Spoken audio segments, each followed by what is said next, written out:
None of us are guaranteed more time, you know? Life is short and you deserve to wear the clothes that make you feel happy. You deserve to feel like your fullest, truest self every single day. You shouldn't have to save her for later. Let's have a little talk about the fantasy self. Who is she? What can she tell us? And why on earth do we keep shopping for her? Just like us and our actual self, she's not this one note character. She has many different drives and desires. Often we find that she's, you know, free from the frustrations or the responsibilities that we have in our own actual life. She is the part of us that gets to live and express freely without the constraints of money, time, inhibitions. So what can we learn from our fantasy self? Because the lighter side of the fantasy self is that she is this persona or this character that we create for ourselves, who gets to basically do whatever the heck she wants to do, right? We get to imagine, to play, to dream. It can be escapist in a good sense. Everyone's heard that, you know, comparison is the thief of joy, right? And we can even do this within our own heads, you know, comparing the life that we're living now with the life that our fantasy self is living.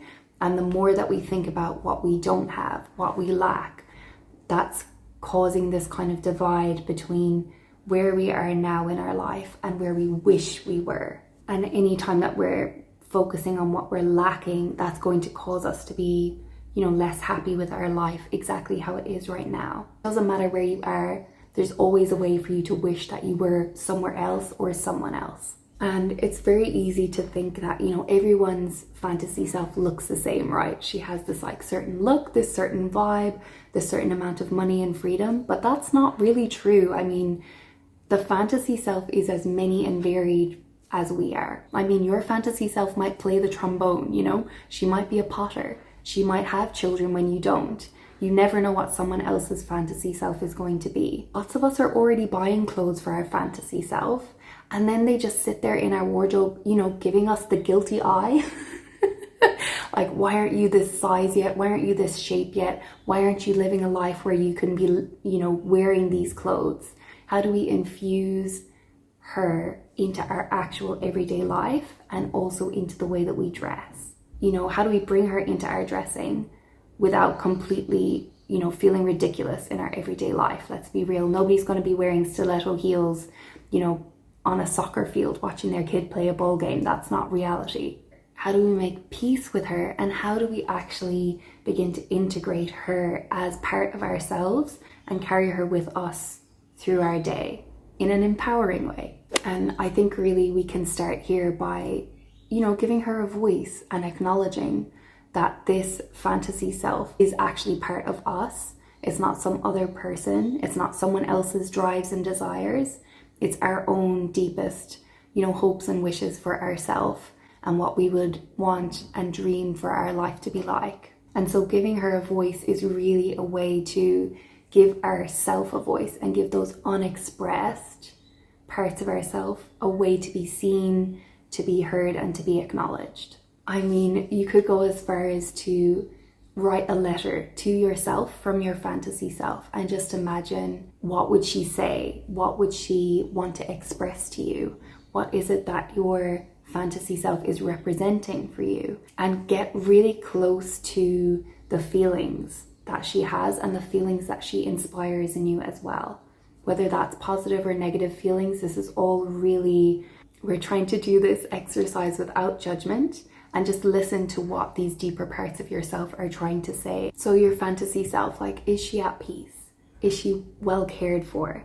Does she have, you know, a very beautiful and thriving circle of friends? Is she creative? Is she wild? What are these aspects of yourself that you are holding inside and maybe not giving room to express in your everyday life? Think less about, you know, what she looks like or the things that she owns, and think more about her philosophy of life, her values, her style philosophies. How does she carry herself? How does she dress herself? How does she prioritize herself? You know what, this can be a very deep exercise, okay? It seems shallow on the surface, but this is really about getting to know yourself a little bit deeper. Many of us store parts of grief with the fantasy self, especially because, you know, life moves on. We have different chapters of our life. Life changes, and it's not always easy to change alongside it. And sometimes there is a grieving process for the person that we were, or the parts of ourselves that we feel that we lost along the way. On the one hand, the fantasy self, she feels like she has all of these unattainable advantages that are not available to us right now in our life. On the other hand, we can't stop ourselves wanting those things. We can't stop ourselves from imagining those things for ourselves in our fantasy life. What are the things that we're imagining, and what are they trying to tell us? Once we have a handle on, okay, who is the fantasy self? What does she represent for me? How do we move away from the wanting and move towards the infusing those elements into our actual everyday life? Let's take an example, okay, from me and my fantasy self. There are so many aspects to the fantasy self, but one of the expressions of my fantasy self is Esmerelda Weatherwax, okay? From the Terry Pratchett novels, the Discworld series. If any of you read those, they're the best. So Esme Weatherwax is this elderly witch, okay? She's a badass. She wears black all the time. She doesn't take any nonsense from anybody. She knows who she is. She's a very strong female character. And, you know, I idolize her life to a certain extent. So how would I start to infuse a little bit of her into my dressing, you know? It might be in wearing an all black outfit. It might be in the way that I carry myself. It might be in the way that I express myself, that I stand up for myself, or that I start to work on building my own self-confidence and truly knowing who I am. It's more of a psychological aspect, but these are the tiny tweaks that come through in your dressing and that make you feel at home in your clothes and in your style. I feel like how you wear something is everything. Two people could be wearing the same outfit, but if you're kind of shy and uncomfortable and always fidgeting with yourself and kind of don't really know how to hold yourself, you know, it's going to be different than if you are relaxed, if your shoulders are down, if you're able to make eye contact with somebody. So making these tiny tweaks and knowing yourself a little bit deeper will have a very significant impact on your style journey. There's also the issue of, you know, the beautiful clothes that we buy, but we have nowhere to wear them. This is really hard. This is definitely a hard one. You can think about in your mind, you know, why are you holding on to these, and where would you ideally wear them in your everyday life? Are they something that you're willing to, you know, just keep for those special occasions? Because everyone has special occasions that come up, you know, a few times a year, and it's good to have clothes to wear to those occasions. And there's nothing wrong with having clothes that, you know, they're not worn every day, but they are specifically for those occasions like weddings or birthdays or celebrations. And then on the other hand, there are ways that you can start to wear your best clothes. There are ways that you can start to incorporate some of those nicer pieces that you're saving for a special occasion. There might be ways that you can actually start wearing them in your everyday life and just dressing them down. That might be something that you might like to do, is have a little play in your wardrobe. Think about that great pair of shoes, think about that great jacket. How would I wear that on an everyday basis? And this is where we can start to lean more into the positive side of the fantasy self. If you haven't heard of the concept of enclothed cognition, it's where we start to sort of become what we wear almost, you know? The clothes that we put on our body, they're like an armor. They're like you're getting ready for battle. What you are wearing is preparing you for what you're getting up to in the day. This is where we can start to dress for the life we want. And again, this is tricky to keep it in line with the practical, but also again, start to infuse a little bit of that freedom, that creativity, whatever the case may be, from your fantasy self into how you dress yourself. It might be a little bit of pushing yourself outside of your comfort zone and finding new ways to wear old pieces, or by simply making a little bit of a braver style choice, you know, a different color or a different cut that you have always wanted to wear but never felt quite ready to yet. And there's definitely a little bit of a trial and error period here where we think that something might work and then we wear it and we feel kind of ridiculous or like we didn't think it through quite all the way. But you know what? You have to make room for failure on the road to success.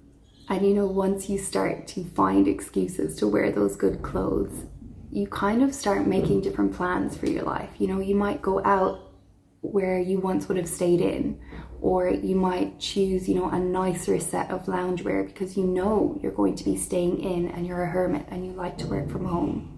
So then leading into the practical side of your life, but then choosing, you know, an elevated or a nicer version of those clothes that you wear all the time. So it's this kind of forever dance between the fantasy self and the reality self. It's about creating these links between how you present yourself, how you are now, and you know, how she's living in your imagination. So it might be, you know, choosing a jumper or a shirt that reminds you of how you would dress yourself if you were strutting down the French Riviera. You know, choosing a piece of jewelry which acts as an amulet and which reminds you of some aspect of her. Pieces of clothing can be meaningful and they can be nostalgic and they can represent something to you. Rather than just how they look, they might have a certain feel or a certain texture or a certain color that for you evokes the feelings of how your fantasy self is living. It's a very powerful place to sort of envision yourself and sort of feel like you're carrying that fantasy self version of you alongside you, like she's given space to express. And it might not be that you're dressing head to toe how she would dress, but you have these little links and these little items that remind you of her and that remind you to carry yourself differently, that remind you to be confident, to be kind to yourself, and that you just have this one beautiful life to live and you are the one who gets to choose how you want to live it and how you want to dress. So I really hope that this has been helpful and food for thought, and I feel like it was a very big ramble, so thank you so much for sticking with me through all of it. Thanks for being here, and I will chat to you really soon in the next one.